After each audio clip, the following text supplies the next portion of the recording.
Okay, so I was going to the gym right now, but I kind of want to film a video before I go.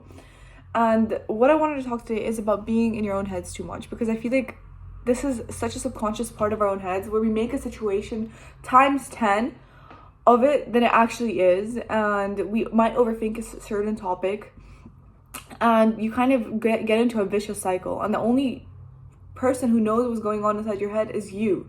So first of all, erase the expectation that, oh, like if you're a little quieter than usual, then people have to come up to you and ask you what's wrong. Like, stop relying on that. Like, you only have yourself. And this might sound, I don't know, like fucking like really obvious, but I think a lot of people rely a lot on other people to solve their own issues, when not only is the issue that you have in your own head might not even be an issue in reality, but you can't have that expectation for people. You can't put that burden on people. So being able to be that force for yourself to take a step back and be like, is it really that deep? Why am I overthinking this? Like, and most of the time it is based on your past experiences, where I've personally noticed that if you have an experience that has really affected you, then you make predictions and you make assumptions about the future, and it can be good and bad. If you have good experiences, then you're more likely to have a more positive outlook. If you have bad experiences, like a really bad interview, for example, then you're more likely to be really nervous, and you might really be, I don't know, like really on the edge, and people can pick up on that. Like, we as people, we are really receptive on people's behaviors and people's facial expressions and tones. So the point is that I'm trying to get at is that the scenarios that we form in our own heads, not only do they change our behaviors in real life, where we could be more nervous, we could be holding ourselves back, and actually going on a date is a really good example of this, where based on your past experiences about a date, you could either, or for example, if you judge a book by its cover, and you already make assumptions about how the person's going to be behaving based on their appearance. First of all, I want to say that that's not necessarily bad, and you can't erase that. Actually, that's not bad at all. But certifying your beliefs about someone and being like, okay, that's not for me, and it could either go three ways. One way, you might not even go on the date, and that's already limiting yourself. B, you might go on the date, but you hold yourself back, so you're not actually bonding with the person, you're not being vulnerable with the person. C, you might go on the date and you might get disproven wrong completely, and you might enjoy the date a lot. So the only way you can know is by going out and doing that, and kind of which I kind of want to dip my toes in. That's a weird analogy, but I want to talk about the identity part in your after. But we create these versions of ourselves. We create these versions about the reality of an outcome that might not even exist yet, and I feel like it really limits our opportunities. Because look, especially in Western cultures, we have so many opportunities. We could do whatever we. If you're living a high quality of life, and I think in Western cultures you absolutely are, then we, to some degree, have so much more free time. Not to some degree, we have so much more free time than we would have prior in the past to decide what we do with our own time.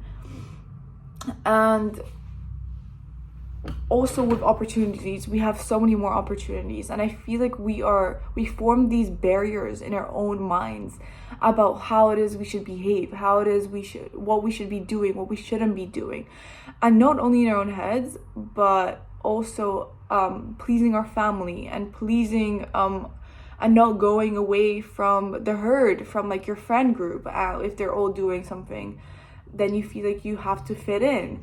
All these pressures that we have in our own heads.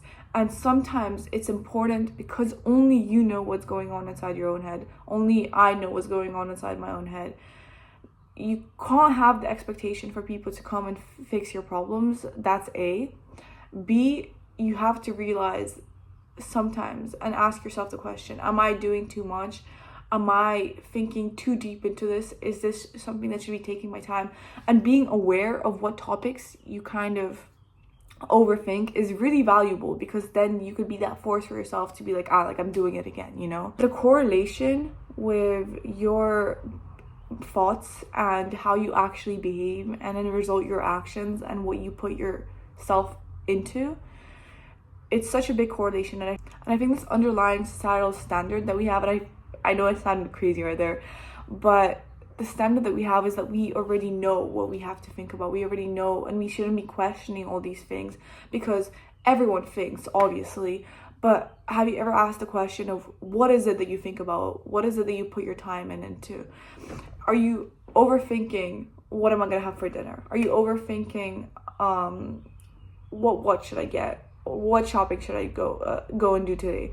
Like all these things. And I think because we have so many distractions now, especially in Western cultures, like, oh, Jesus Christ, I can talk about this for hours.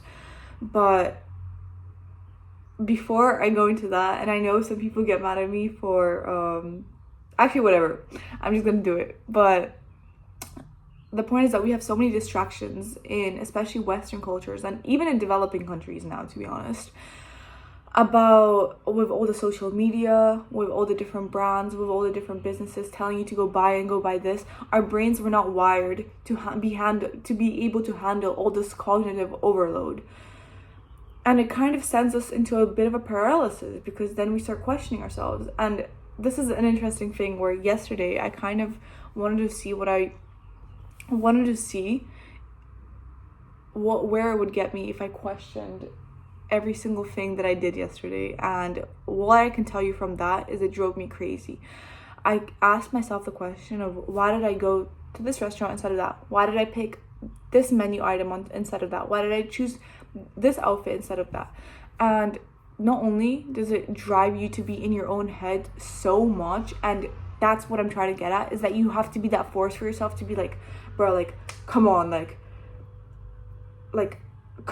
don't neglect your family, don't neglect your friends. Like, I was at a supermarket yesterday, and because I was so stuck in my own head, I didn't even get anything for my brother.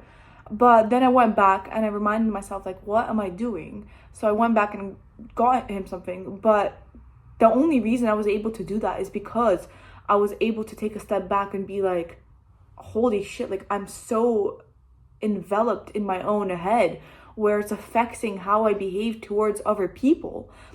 So being that force for yourself and being aware, and that's the point of today's video, where I hope people could ask themselves these hard questions about what is it that I'm thinking about. And people, like yesterday also, I mean, now I'm just kind of making it just a yap session, but yesterday, I don't know how much you guys talk to strangers, and I think nowadays with social media, like real life conversations, real life interactions, I think because it's so convenient, and the whole new dystopia of people just being able to talk to someone in real life without seeing the emotional presence and the behavioral presence of them, and the tone of voice, which is something we're really receptive to. I think it's so, like, when was the last time you had just a normal conversation with a stranger like that? And I think the reason a lot of people don't do that, and especially since living here in the Netherlands, I realize that people kind of, like, I don't know, I think people are just so stuck in their own minds.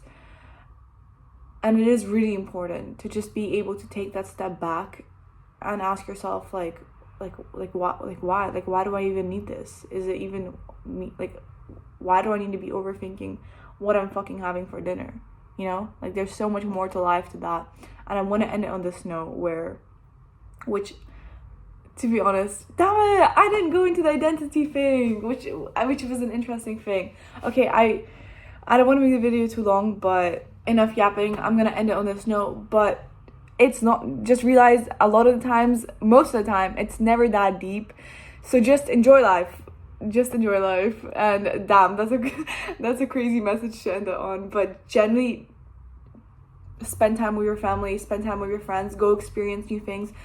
Don't go look at new opportunities. Go sign up yourself for that class. Go on that date that you never thought you would go with that person. Have these fucking experiences. And this is a crazy obvious statement, but this is something I think people forget. You have one life. Like, generally, you have one life. So don't limit yourself by the barriers that you have in your own head. And don't overthink shit too much. Just, it's not that deep. That should actually just be one of my quotes. Like, just, it's not that deep.